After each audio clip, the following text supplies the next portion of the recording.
वो मुल्क कि जिसका शुमार दुनिया के महफूज तरीन मुल्कों में होता है और गुज़िश्ता कई साल से ये मुल्क महफूज तरीन ममालिक की लिस्ट में नंबर 1 है।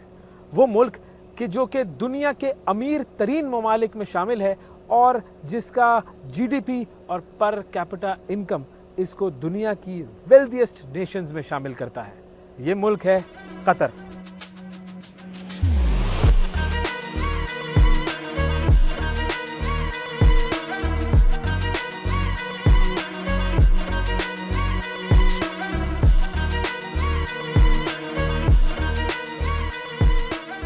ये जगह है जी मिना पोर्ट और यहाँ से आपको पूरा कतर नज़र आएगा। ये पूरा कतर आपको अगर आप 360 व्यू देखें तो आपको नज़र आएगा।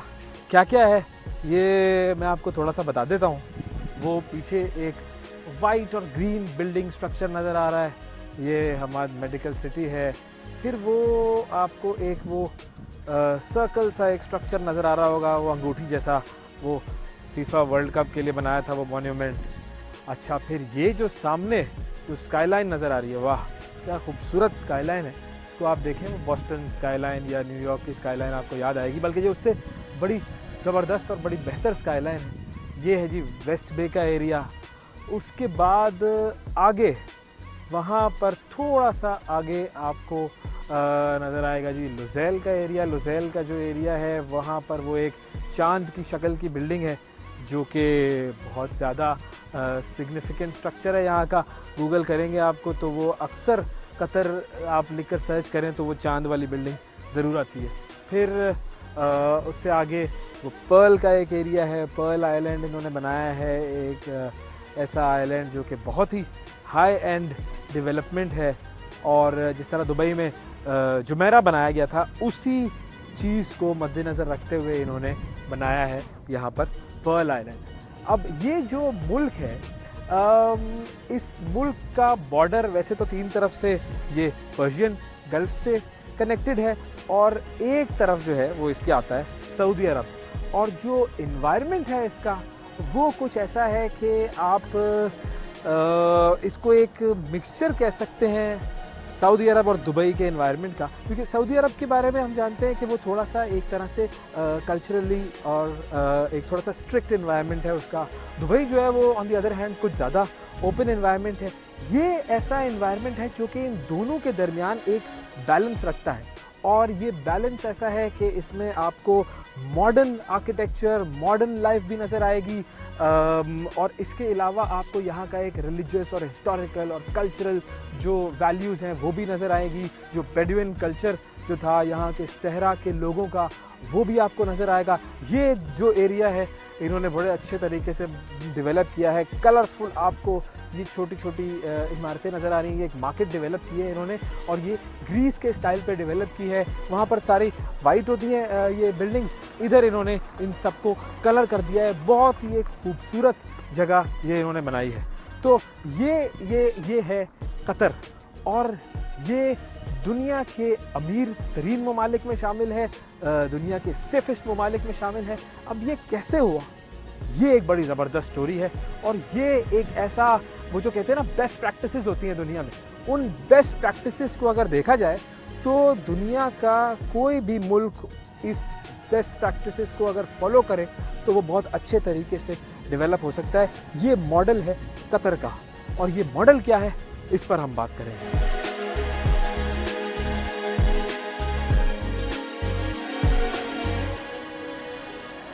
अगर टूरिज़्म की बात की जाए तो दोहा में सालाना लाखों टूरिस्ट आते हैं और ये लाखों टूरिस्ट दुनिया के तकरीबन हर मुल्क से यहाँ पर आते हैं। अब जब ये लोग यहाँ पर आते हैं तो इनको मिलता क्या है? यहाँ पर इनको मिलते हैं बहुत ज़बरदस्त किस्म के बीचेस मिलते हैं, यहाँ पर इनको बहुत ही आला किस्म के म्यूज़ियम्स मिलते हैं। इस शहर में इन्हें बहुत ही ज़बरदस्त किस्म के मॉल्स मिलते हैं और यूँ कहिए कि ये जगह मॉडर्निटी और जो इनकी एक कल्चरल हेरिटेज है, अरबिक कल्चरल हेरिटेज, उसका एक ज़बरदस्त किस्म का कॉम्बिनेशन है। एक बहुत ही हसीन इम्तिज़ाज है इन दोनों चीज़ों का, क्योंकि यहाँ पर अब इतने ज़्यादा टूरिस्ट आते हैं तो इसीलिए ये जो इनकी होटल्स की इंडस्ट्री है, हॉस्पिटैलिटी की इंडस्ट्री है, ये दुनिया की तेज़ तरीन जो बढ़ती हुई सनत है उसमें शामिल है। यहाँ की हॉस्पिटैलिटी और होटल्स की इंडस्ट्री एक फास्टेस्ट ग्रोइंग इंडस्ट्री है और अब इन्होंने एक टारगेट बनाया हुआ है जो कि कतर का विजन 2030 है, उसके तहत ये टारगेट बनाया गया है। और ये टारगेट ये है कि इस मुल्क की जीडीपी का 12% हिस्सा टूरिज़्म की इनकम से आना चाहिए और 2030 तक उन्होंने ये टारगेट बनाया है कि हम ये टारगेट अचीव करें। अब ये जो जगह है जहाँ पर मैं इस वक्त मौजूद हूँ, ये सिटी सेंटर का एरिया है और यहाँ पर दुनिया के बहुत बड़े बड़े होटल्स मौजूद हैं।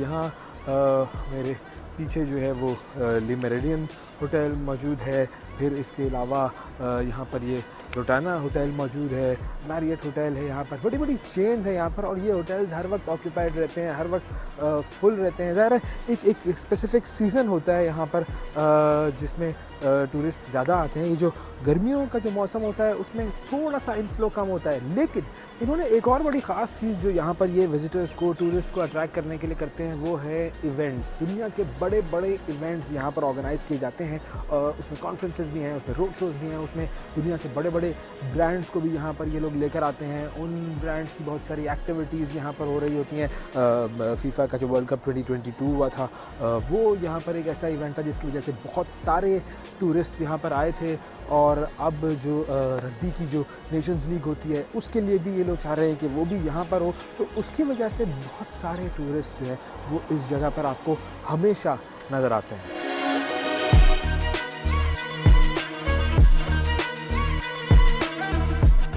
अगर इस जगह के वेदर की बात करें तो ज़ाहिर है ये जो जगह है ये एक डेजर्ट था, तो यहाँ पर एक्सट्रीमली हॉट वेदर हमेशा एक्सपीरियंस किया जाता है, अराउंड 45 डिग्रीज़ होता है।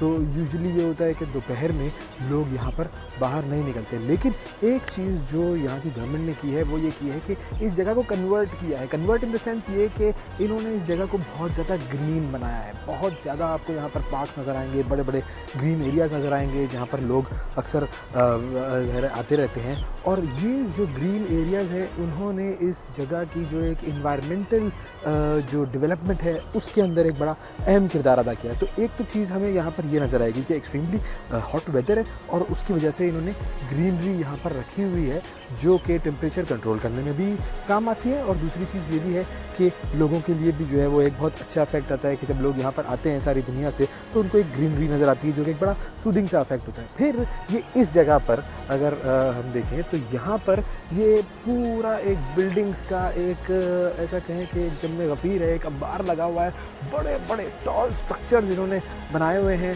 ये इस तरफ भी आपको नज़र आएंगे और वो जो सामने वाली जगह है इधर भी हमें नज़र आएंगे ये सारे बड़े बड़े टॉल स्ट्रक्चर्स। और ये स्ट्रक्चर्स जो है वो इन्होंने over a period of time develop किए हैं। इतनी बड़ी बड़ी बिल्डिंग्स इन्होंने बनाई हैं। ये सारी वो बिल्डिंग्स हैं कि जहाँ पर ऑफिसेज़ हैं, लोग काम करने आते हैं, होटल्स हैं जहाँ पर लोग रहने के लिए आते हैं। तो ये एक जो डेवलपमेंट है इस जगह की वो हमें बहुत ज़्यादा नज़र आती है। एक स्पेसिफिक विज़न के तहत इस जगह को डेवलप किया गया है और इसी वजह से ये जगह दोहा जो है वो टूरिज़म का भी एक बहुत बड़ा मस्कन है। और सबसे इम्पॉर्टेंट चीज़ ये कि इस जगह को दुनिया की अमीर तरीन जगहों में शुमार किया जाता है। दोहा में, कतर में जो बिल्डिंग स्ट्रक्चर्स हैं अगर उनकी बात की जाए तो ये जो बिल्डिंग मेरे पीछे आपको नज़र आ रही है ये यहाँ की सबसे हिस्टोरिकल बिल्डिंग कह लें या सबसे एक लैंडमार्क बिल्डिंग कह लें इसको आप। ये यहाँ का सबसे पहला वो स्ट्रक्चर है जो कि 1979 में बना था। और अगर इसकी बिफ़ोर और आफ्टर पिक्चर्स आप गूगल पे सर्च करके देखें तो अभी की जो पिक्चर्स है उसमें आपको नज़र आएगा कि ये बिल्डिंग है और ये पूरा एरिया जो है वो डेवलप्ड हुआ है। लेकिन अगर आप इसकी पुरानी तस्वीरें देखें तो आपको नज़र आएगा कि पूरा सहरा है, यहाँ पर किसी किस्म का कोई और स्ट्रक्चर नहीं है, सिर्फ एक स्ट्रक्चर खड़ा हुआ है और वो ये बिल्डिंग है। ये बुनियादी तौर पर शेरेटन होटल है और ये 1979 में बनाया गया था। यहाँ पर एक अमेरिकन कंपनी ने बनाया था ये और एक अमेरिकन डिज़ाइनर है जिसने इसका डिज़ाइन बनाया था। आर्किटेक्ट था वो इसका, और इसने इसको ये पिरामिड का शेप दिया गया है। पिरामिड जो है उसकी एक सिग्निफिकेंस है डेजर्ट के एरिया के हवाले से, तो उससे इंस्पायर होकर ये जगह बनाई गई। और जैसे मैंने बताया कि 1979 में इसको कंप्लीट किया गया था। $100 मिलियन लगे थे उस वक्त इसको बनाने में, $100 मिलियन उस वक्त के खर्च किए गए थे। और ये पहला आइकॉनिक एक लैंडमार्क स्ट्रक्चर यहाँ पर बनाया गया था। और उसके बाद फिर डेवलपमेंट यहाँ पर होती चली गई। पहले तो कुछ भी नहीं था, सिर्फ और सिर्फ सहरा, और सहरा के बीच में, जैसे अगर आप इजिप्ट जाएं तो आप देखते हैं कि भाई सहरा है और सहरा में वो पिरामिड्स हैं या स्फिंक्स है जो कि वहाँ पर खड़े हुए हैं। तो जब ये बनी थी बिल्डिंग तो उस वक्त भी इस जगह का कुछ इसी तरह का हाल था कि ये एक बिल्डिंग थी, ये स्ट्रक्चर था, और ज़ाहिर है ये मॉडर्न एक तरीके से पिरामिड है जो कि यहाँ पर मौजूद था, ये मॉडर्न पिरामिड होटल। और बाकी पूरी जगह जो है वो खाली थी।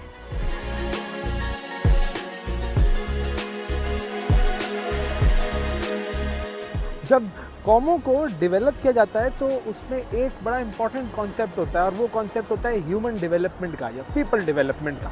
अब कतर में ह्यूमन डेवलपमेंट या पीपल डेवलपमेंट किस तरीके से हुई? इनिशियल डेज जो थे कतर के, जिसको आप कहें कि 1940s या 1950s, उसमें यहाँ की हुकूमत ने क्या काम किया कि यहाँ के टैलेंटेड लोगों को चुना और उन लोगों को भेजा तरक्की याफ्ता ममालिक में, ताकि वहाँ पर जाकर वो तालीम हासिल करें, ट्रेनिंग्स हासिल करें। और वो लोग उस वक्त वहाँ पर गए, उन्होंने तालीम हासिल की, तरबियत हासिल की, बहुत सारे डोमेन्स के अंदर उन्होंने अपने आप को एक्सपर्ट बनाया, और फिर एक्सपर्ट बनने के बाद वो सब लोग वापस यहाँ पर आए ताकि अब कतर की जो डेवलपमेंट थी उसके अंदर कंट्रीब्यूट कर सकें। वो लोग सारे जब यहाँ पर आए तो वो लोग आज इस वक्त हुकूमत में शामिल हैं, बड़ी मिनिस्ट्रीज़ में शामिल हैं, जो गवर्नमेंट ऑर्गेनाइजेशंस हैं जो कि इस मुल्क के लिए काम कर रही हैं, वो लोग उन जगहों को, उन ऑर्गेनाइजेशंस को लीड कर रहे हैं। और वो लोग ऐसे हैं जो कि मिनिस्ट्रीज़ में शामिल हैं। तो वो लोग जिनके ऊपर एक तरह से कतर की हुकूमत ने इन्वेस्ट किया था, आज वो लोग पे बैक कर रहे हैं अपनी हुकूमत को, और उन्हीं की वजह से ये जो सारा एरिया है, जो सारा मुल्क है, ये डेवलप हुआ है। अच्छा, अब उसके अंदर दो तरह के लोग हैं। एक तो वो लोग जो कि मुख्तलिफ ऑर्गेनाइजेशंस में, मुख्तलिफ गवर्नमेंट ऑर्गेनाइजेशंस के अंदर काम कर रहे हैं, उनकी लीडिंग पोजीशंस में हैं। और एक वो तबका है कतरीज़ का जो कि बिज़नेस ओनर्स हैं। अब होता क्या है कि हर कतरी के पास तो तकरीबन 10 बिज़नेस लाइसेंसेस होते हैं। यूँ कहें कि अगर एक फैमिली है तो उसमें जितने लोग हैं ऐसे जो कि 21 साल से बड़े हैं, उन सब के पास 10 बिज़नेस लाइसेंसेस होंगे। तो बहुत सारे लोग ऐसा करते हैं कि उन बिज़नेस लाइसेंसेस को रेंट आउट करते हैं, दूसरे लोगों को देते हैं, और फिर उनके साथ कोलैबोरेशन में वो बिज़नेस करते हैं, उसका रेंट लेते रहते हैं, और उनकी बड़ी अच्छी ज़बरदस्त किस्म की कमाई होती रहती है। तो ये वो बिज़नेस एरिया। और फिर जो बड़े बड़े बिज़नेसेस हैं जो कि बहुत ज़्यादा हाई प्रोफाइल बिजनेसेस कह लीजिए, या यूँ कहिए कि हाई प्रॉफिट जनरेटिंग बिजनेसेस हैं, उनको वो लोग ख़ुद ओन करते हैं, ख़ुद चलाते हैं। तो इस तरीके से दो तबके हैं जो कि यहाँ पर डेवलप किए गए हैं। और उनमें एक तबका वो है जो कि गवर्नमेंट के इदारों को और मिनिस्ट्रीज़ को चलाता है, जो कि जो इनका एक ह्यूमन डेवलपमेंट प्रोग्राम था उसके तहत डेवलप किए गए। और दूसरा जो तबका है वो है कि जो कि यहाँ पर बिज़नेस करता है, बिज़नेस ओन करता है, और यहाँ की इकोनॉमी को बूस्ट करने में बड़ा अहम किरदार अदा करता है।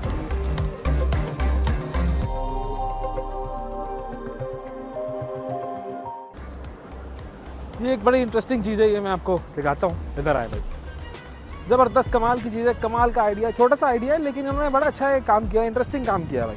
यहाँ पर आपको मुख्तलिफ़ जगहों पर ये स्कूटीज़ जो है वो खड़ी हुई मिल जाएंगी।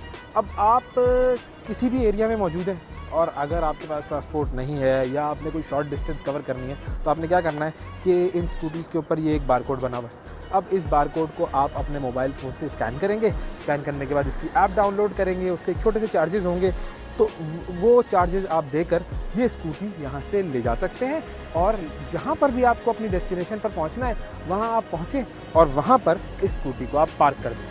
तो बेसिकली ये इन्होंने एक सिंपल मोड ऑफ ट्रांसपोर्टेशन बना दिया है लोगों के लिए। यहाँ पर ऑब्वियसली बड़े बड़े मोड ऑफ ट्रांसपोर्टेशन भी हैं, बसेस चल रही हैं यहाँ पर, मेट्रो है, लेकिन शॉर्ट डिस्टेंसेस के लिए बहुत सस्ते अगर आपने जो है वो ट्रांसपोर्ट को इस्तेमाल करना है तो आपके लिए ये ऑप्शन मौजूद है।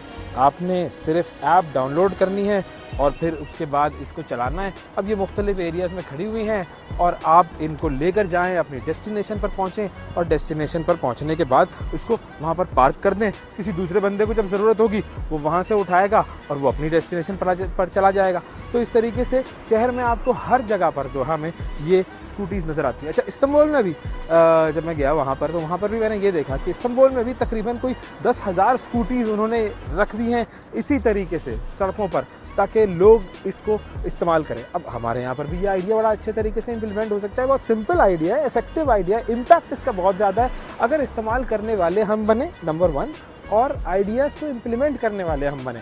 ऐसा ना हो कि हमने ये स्कूटी वहाँ पर लगाई और थोड़े दिन के बाद वो स्कूटी यहाँ से गायब हो जाए या हमारे बच्चे घरों में खेल रहे हों उन स्कूटीज़ से। तो ये नहीं होना चाहिए। आइडियाज़ को इम्प्लीमेंट कर सकते हैं हम। सिर्फ एक आइडिया को इम्प्लीमेंट करने के लिए एक ख़ास विज़न की ज़रूरत है और लोगों के अंदर एक ख़ास क्वालिटी होनी चाहिए कि वो ओन करें इन चीज़ों को। म्यूज़ियम्स की भी कतर में बहुतात है और ये जो जगह है ये है जी नेशनल म्यूज़ियम ऑफ कतर। यहाँ पर आपको कतर का हेरिटेज मिलेगा, कतर का कल्चर मिलेगा। कतर को एक तरीके से यूँ कहिए मुकम्मल तौर पर समो दिया है उन्होंने इस नेशनल म्यूज़ियम में। अच्छा, अब यहाँ पर और भी म्यूज़ियम्स हैं, museum of Islamic history and art भी है यहाँ पर।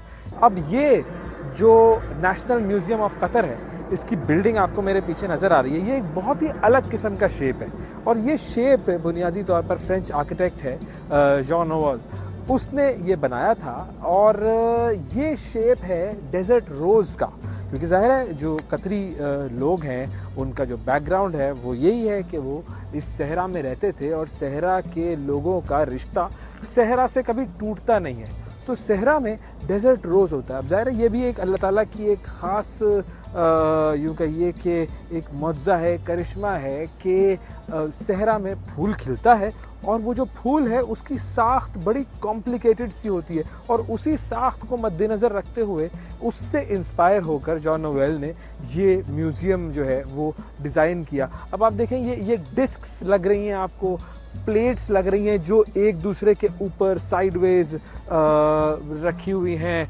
कुछ जो है वो स्टैंडिंग पोजीशन में है, कुछ साइडवेज हैं और इनको जोड़कर ये डेजर्ट रोज़ जो है उसके शेप से इंस्पायर होकर ये म्यूज़ियम बनाया गया है। और ये it is a must visit place for everyone.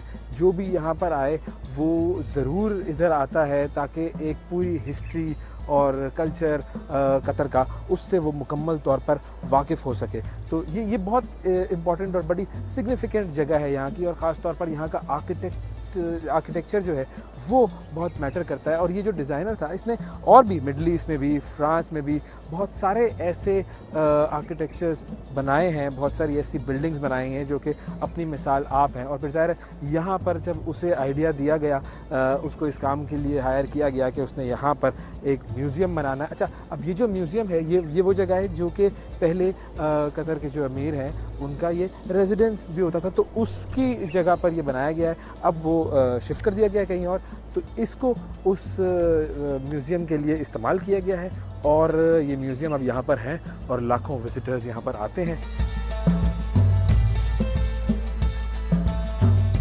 अब ये कतरियों की एक बड़ी ख़ास बात है कि ये लोग जब भी किसी चीज़ को बनाने का इरादा करते हैं तो ये सोचते हैं कि ये चीज़ कैसे दुनिया में सबसे बेहतर और दुनिया में सबसे अलग हो सकती है। उसकी एक बहुत बड़ी मिसाल यहाँ की बिल्डिंग्स का आर्किटेक्चर है, जो शेप्स ये लोग इस्तेमाल करते हैं, जो डिज़ाइंस ये लोग इस्तेमाल करते हैं और उसके लिए ये लोग हायर करते हैं दुनिया के बड़े बड़े आर्किटेक्ट्स को कि वो आएँ और जितने पैसे उस चीज़ के ऊपर लगते हैं ये लगाते हैं और फिर जो स्ट्रक्चर तैयार होता है उसको दुनिया देखने के लिए आती है। जैसा कि ये है, अब ये देखो ये कितना खूबसूरत स्ट्रक्चर बना हुआ है। ये स्ट्रक्चर है कतर नेशनल म्यूज़ियम का।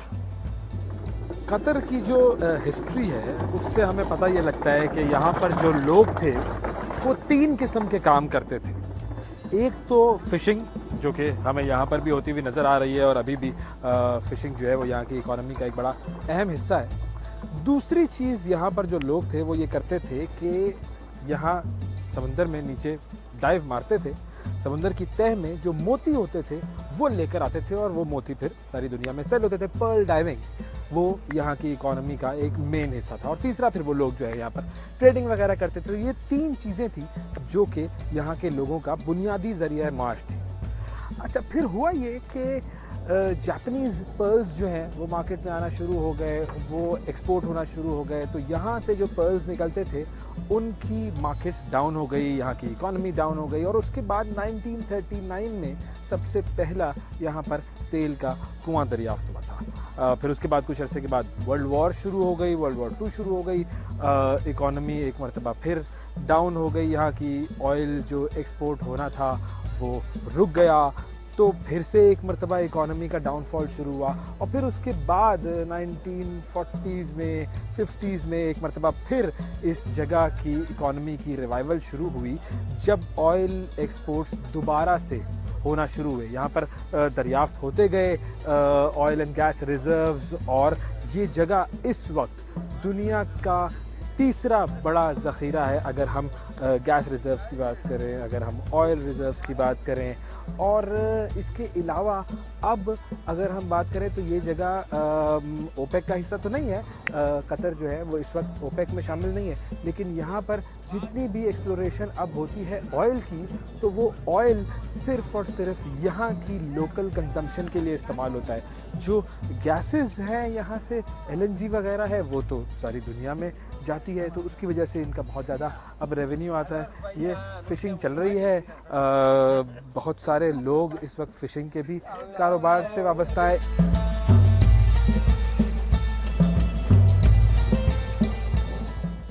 नाइनटीन 1950s में इस जगह की जो पॉपुलेशन थी वो थी तकरीबन 25,000 लोग यहाँ पर रहते थे। और आज की अगर पॉपुलेशन की बात करें तो आज इस जगह पर रहते हैं तकरीबन कोई 3 मिलियन लोग, यानी कि 30 लाख लोग यहाँ रहते हैं। अब ये जो 30 लाख लोग हैं इनकी कॉम्पोजिशन बड़ी इंटरेस्टिंग है, क्योंकि इन 30 लाख लोगों में से सिर्फ 15% लोग जो है वो यहाँ के ओरिजिनल नेटिव कतरीज़ हैं। तो वो 15% बन जाता है, कोई तकरीबन 4-4.5 लाख लोग यहाँ के ओरिजिनल कतरीज़ हैं। और उसके अलावा उन 30 लाख में से जो बाकी 26 लाख के करीब लोग हैं वो लोग हैं जो कि बाहर से दूसरे ममालिक से आए हैं, एक्सपैट्स जिनको हम कहते हैं। अगर हम नेशनैलिटीज़ की बात करें तो तकरीबन 100 अलग अलग नेशनैलिटीज़ के लोग इस जगह पर बसते हैं। यानी कतर में कतरी नेशनल्स के अलावा 100 अलग अलग नेशनैलिटीज़ के लोग यहाँ पर मौजूद हैं। अच्छा, यहाँ पर देखें ये नेशनल म्यूज़ियम नज़र आ रहा है, बड़ा ज़बरदस्त व्यू है। यहाँ इस पानी में बोट्स हैं, वाटर स्पोर्ट्स वगैरह भी होते हैं यहाँ पर। ये जो सामने स्टेडियम नज़र आ रहा है ये बड़ा एक इंटरेस्टिंग और इम्पॉर्टेंट स्पॉट है। ये है जी स्टेडियम, इसका नाम है 974, ये फुटबॉल स्टेडियम है। और ये फुटबॉल स्टेडियम जो है इसकी कहानी कुछ ऐसी है कि 974 तो यहाँ का कंट्री कोड है फ़ोन का। तो ये जो स्टेडियम है ये कंटेनर्स से बनाया गया था और 974 कंटेनर्स यूज़ हुए इस फुटबॉल स्टेडियम को बनाने के लिए। और ये इसकी ख़ास बात ये है कि इसको डिसमेंटल भी किया जा सकता है, क्योंकि ज़ाहिर है ये एक कंटेनर से बना हुआ स्टेडियम है। तो जब चाहे आप इसको बना सकते हैं, जब चाहे आप इसको डिसमेंटल कर सकते हैं। और अब इसको डिसमेंटल किया जा रहा है और डिसमेंटल करके ये भेजा जाएगा एक और अफ्रीकन कंट्री है वहाँ पर भेजा जा रहा है। ये उस कंट्री को ये गिफ्ट किया जा रहा है ताकि वहाँ पर जो फुटबॉल मैचेस हैं वो इस स्टेडियम में हो। तो अब यहाँ से ये सारे कंटेनर्स और सीट्स वगैरह हर चीज़ निकाली जाएगी, ये दूसरी कंट्री भेजा जाएगा, वहाँ पर यही स्ट्रक्चर इन कंटेनर्स की मदद से बना दिया जाएगा फुटबॉल स्टेडियम का और वहाँ पर फुटबॉल होगी। अब ये कितनी ज़बरदस्त इंटरेस्टिंग बात है कि ये एक इस तरीके से एक ऐसा स्टेडियम है जो कि आप जब चाहे खड़ा कर दें, जब चाहे आप निकाल के किसी दूसरी जगह पर ले जाएं। So very interesting. अब ये जिस जगह पर हम एंटर हो रहे हैं ये है म्यूज़ियम ऑफ इस्लामिक आर्ट। ये भी यहाँ का एक बहुत बड़ा और बड़ा मशहूर म्यूज़ियम है। ये इसका स्ट्रक्चर सामने जो बिल्डिंग है ये हमें नज़र आ रही है और इसके अंदर इन्होंने बुनियादी तौर पर सारी दुनिया से पास्ट और प्रेजेंट जो इस्लामिक आर्ट का ज़ख़ीरा जमा किया हुआ है वो यहाँ पर डिस्प्ले किया हुआ है, जिसके अंदर बहुत सारे इस्लामी ममालिक में जो आर्ट के हवाले से काम हुआ है, जिसमें टेक्सटाइल भी आ जाती है, इस्लामिक कैलीग्राफी भी आ जाती है, और इस्लाम के साथ जो आर्ट एसोसिएटेड रहा है थ्रू आउट हिस्ट्री कि किस किस दौर में किस किस मुल्क में क्या क्या काम हुआ है। और अब एक तो हिस्टोरिक काम था, और अब जो मॉडर्न काम हो रहा है उसको भी किसी तरीके से शामिल कर रहे हैं। फिर यहाँ पर मुख्तलिफ एग्जीबिशन वगैरह होती रहती हैं, जैसे अभी हज के हवाले से एक एग्जीबिशन हो रही है। तो ये बहुत सारी चीज़ें ऐसी जो कि इस्लामिक आर्ट से ताल्लुक़ रखती हैं, वो इस म्यूज़ियम में सारी दुनिया से लोग आकर देखते हैं। अभी यहाँ पर जो है वो एक कुछ फैशन और टेक्सटाइल के हवाले से आर्ट एग्जिबिट सारी दुनिया से जमा करके लाए गए, क्योंकि जितनी वास्ट मुस्लिम एम्पायर्स थीं जो कि पास्ट में थी, और उसके बाद अब तो ज़ाहिर है सारे ममालिक अलग अलग हो गए, लेकिन हर मुस्लिम मुल्क का एक डिस्टिंक्ट कल्चर है और उस मुल्क का एक डिस्टिंक्ट आर्ट है। उस आर्ट को यहाँ पर लाकर जमा करना, कुछ नादिर और नायाब नुस्खे जो हमारी इस्लामिक हिस्ट्री से कुरान पाक के थे वो यहाँ पर लाए गए हैं। तो एक बहुत ज़बरदस्त इसका एक जर्नी है कि किस तरीके से इसको बनाया गया और कैसे सारी चीज़ें यहाँ पर लेकर आए ये लोग। यहाँ से हम देख सकते हैं ये बिल्डिंग जो है पूरी इसकी हमें नज़र आ रही है, और ये एक बड़ा अच्छा स्ट्रक्चर है। अब ये जो स्ट्रक्चर है इस बिल्डिंग का, ये भी एक मिक्सचर है मॉडर्न और इस्लामिक आर्किटेक्चर। देखें, अगर आप देखें इसके अंदर तो आपको एक मस्जिद नुमा भी कुछ स्ट्रक्चर नज़र आएगा, ये बॉक्स आर्किटेक्चर भी नज़र आएगा इसके अंदर, जिसके अंदर कुछ मॉडर्न आर्किटेक्चर जो है वो इनकॉर्पोरेट किया गया है और कुछ हिस्टोरिक आर्किटेक्चर इम्प्लीमेंट किया गया है।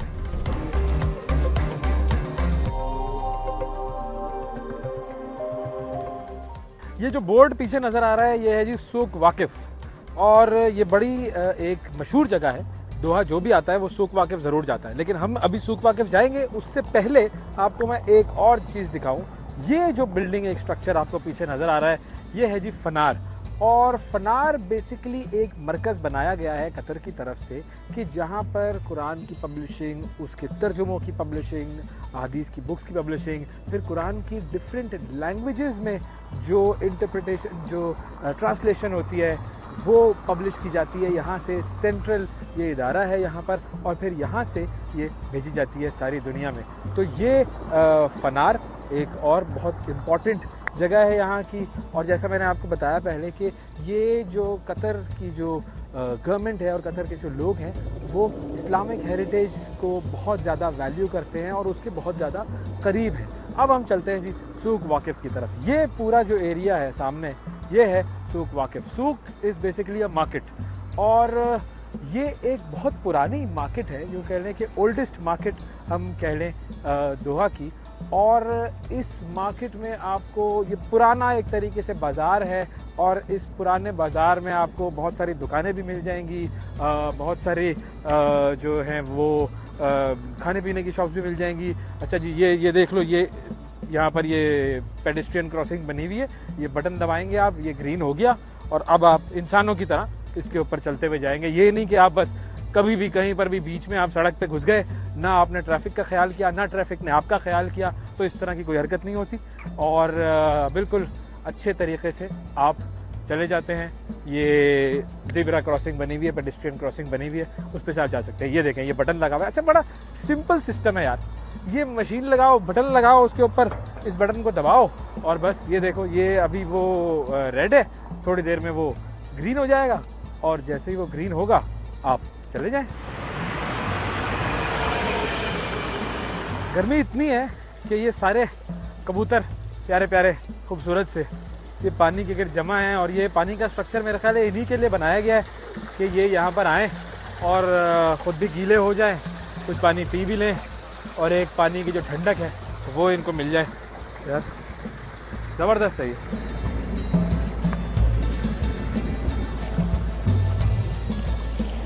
इतना कोई ठंडा पानी तो नहीं है, लेकिन पानी फिर पानी है, ज़रा थोड़ा फ्रेश होना चाहिए।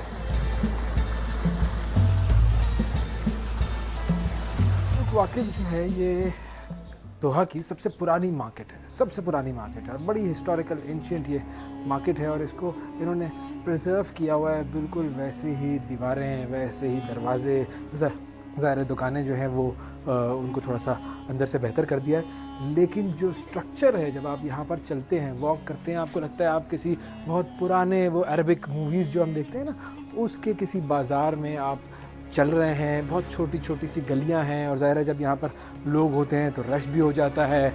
और आप इस मार्केट में चलते जाएं, बहुत सारी दुकानें हैं, उन दुकानों को आप देखें, यहाँ से शॉपिंग करें। इधर एक बर्ड मार्केट भी है, वहाँ चलते हैं।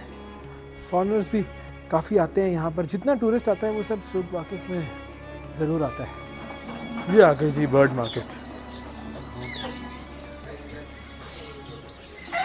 अच्छा, इधर अंदर वो एक बिल्ली भी नज़र आ रही है।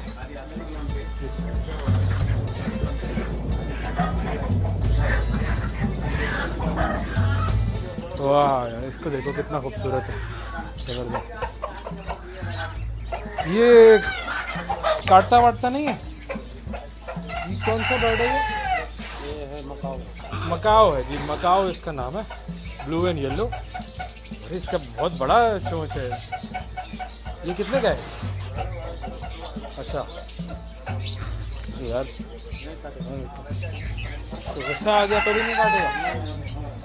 बहुत प्यारा है, बहुत अच्छा क्यूट लग रहा है। बस इसको गुस्सा ना आ जाए कि ये कौन आ गया मुझे आकर छेड़ना शुरू कर दिया इसने।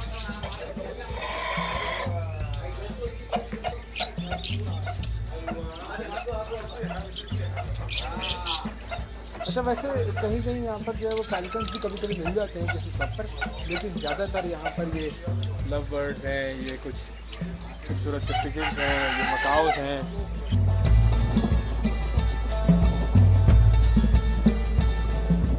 सुवेनियर्स बहुत सारे मिल जाएंगे आपको यहाँ पर। द विनर, अच्छा द विनर है तो फिर छोटा क्यों होना चाहिए? फिर बड़ा वाला द विनर होना चाहिए। द विनर, बल्कि और बड़ा द विनर दस्तयाब है भाई। ये फुटबॉल ज़ाहिर है यहाँ का एक बहुत ज़्यादा मकबूल खेल है।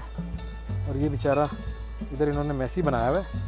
वो मेसी थोड़ा मुझे लग रहा है टेंशन में है किसी, उसने अपना मुंह उधर कर लिया बेचारे ने। कह रहा नहीं भाई, मुझे आपसे बात नहीं करनी। हालांकि भाई जीत गए हो तुम। जीतने के बाद होता है नखरे हो जाते हैं लोगों के थोड़े से। अच्छा, ये देखो, ये ट्रेडिशनल बड़ा अच्छा सोवेनियर है, ये भी वेरी गुड। और फिर ये पॉटरी वगैरह भी, ये भी सारे वर्ल्ड कप के सोवेनियर्स। और हाँ, ये भी बड़ा मकबूल सोवेनियर है, बहुत सारे लोग यहाँ से लेकर जाते हैं, मगर एहतियात से।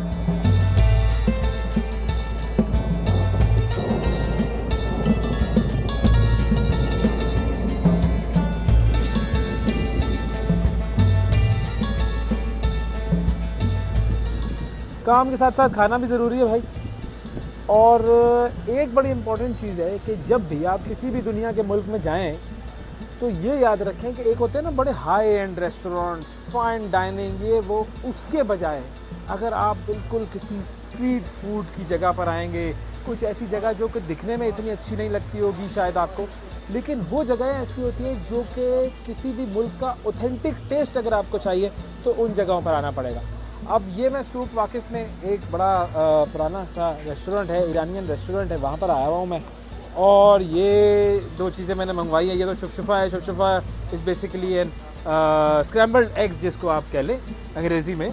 तो वो स्क्रैम्बल्ड एग्स इन्होंने बनाए हुए हैं अपने स्टाइल से। उसके अंदर प्याज है, टमाटर है, उसके साथ ये रोटी है और ये लीमू वगैरह सारी चीज़ें हैं।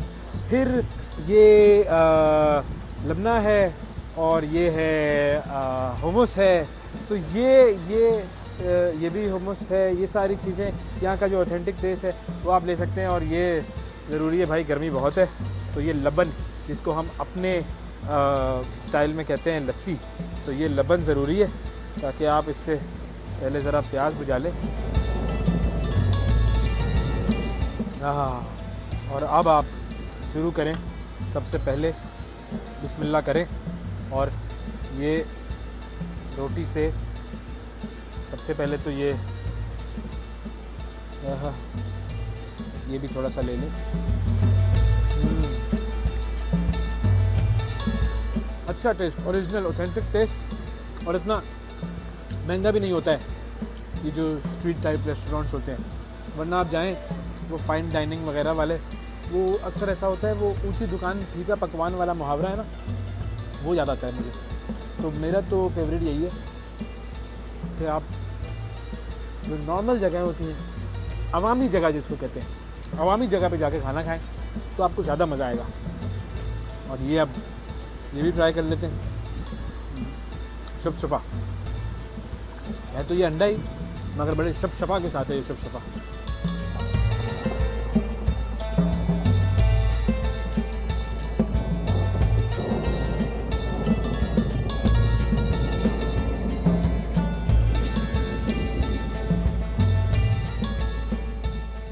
अब आप इस जगह का एनवायरनमेंट देखें, किस कदर साफ सुथरा एनवायरनमेंट है। मैं जितने दिन यहाँ पर रहा, मुझे सड़क पर एक जगह पर भी कोई कूड़ा करकट नज़र नहीं आया। इतना ज़बरदस्त सिस्टम, इतना क्लीन सिस्टम, मुझे नहीं पता कैसे इन्होंने बनाया है, लेकिन जो भी किया है इन्होंने कमाल किया है। अच्छा, इतनी सारी डिफरेंट नेशनैलिटीज़ के लोग यहाँ पर आते हैं, लेकिन ट्रैफिक का फ्लो, ट्रैफिक का कंट्रोल, ट्रैफिक की मैनेजमेंट, ये सफाई, ये सारी चीज़ें इम्प्लीमेंट करने के लिए आपको दिमाग भी चाहिए, विजन भी चाहिए और सिस्टम्स भी चाहिए, जो इन्होंने यहाँ पर इम्प्लीमेंट करके दिखा दिया। मैंने नहीं देखा है कि कोई भी शख्स ट्रैफिक की खिलाफ वर्जी कर रहा हो। और ये जो रेड सिग्नल्स है ना, इस रेड सिग्नल को तोड़ने का जुर्माना पता है कितना है? 6000 रियाल। वक्त की बात है, पहले कतर क्या था और आज कतर क्या है और दुनिया में कहां पर है। अब कतर का है विजन 2030, और ये विजन 2030 ये कहता है कि कतर को इसने मज़ीद डेवलप करना है, कतर को दुनिया के टॉप ममालिक में लेकर आना है। यहाँ की इकोनॉमिक डेवलपमेंट करनी है, यहाँ की सोशल डेवलपमेंट करनी है, यहाँ की मज़ीद ह्यूमन डेवलपमेंट करनी है, यहाँ की इन्वायरमेंटल डेवलपमेंट करनी है, और इस जगह को एक ऐसी जगह बनाना है कि जो कि इस्लाम और मॉडर्न वर्ल्ड का एक कॉम्बिनेशन हो। ये है कतर का विजन 2030, और इस विजन को हासिल करने के लिए, इसको अचीव करने के लिए यहाँ की हुकूमत और यहाँ के जो अमीर हैं, और ख़ास तौर पर उनकी जो वालिदा हैं, वो बड़ा ज़बरदस्त काम कर रहे हैं। और मुझे पूरा यकीन है कि जिस तरीके से इन्होंने दुनिया के सामने अपने आप को पेश किया है, ये अपना विजन 2030 अचीव करेंगे और कतर दुनिया के नक्शे पर एक ऐसा मुल्क बनकर सामने आएगा कि जिसकी मिसालें दी जाएंगी।